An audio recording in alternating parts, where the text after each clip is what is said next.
السلام عليكم شباب.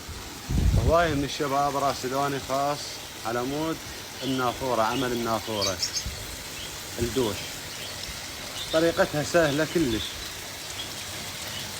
تبدي هنا تحفر نقرة، يعني على قد القياس اللي تريده انت، تحفر نقرة وتصبها وتكمل منها، تصبها وتكمل. بعدين تجيب صاندة موجودة هاي ودوش، وتجيب هنا زبانة تشكل بها الصاندة، زبانة تخلي بحلق الدوش هنا بالراس.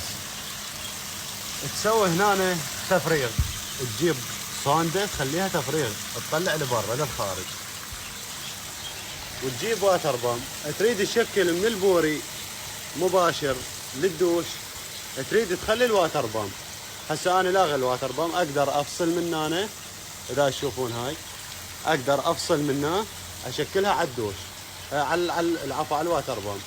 هم الصعد ما بيها شيء، طريقة جدا سهلة، ما يراد لها شيء، بس تربط من هنا وتخلي تفريغ، وتخلي هنا يعني حوض صغير يعني يصير بيه الدوش. اذا تشوفون انا منها هسه معليها ومنها منزلها على مود الواتر بام ويصير بيها يقعد براحته. تريد تخلي الصوندة وتفريغ، تقول يعني الماي وين اودي، مثلا انت بمكان لو هاي وين تودي الماي، ما تريد تسوي له تفريغ، تخلي الواتر باب نفسه يصعد ويفرغ، يصعد ويفرغ.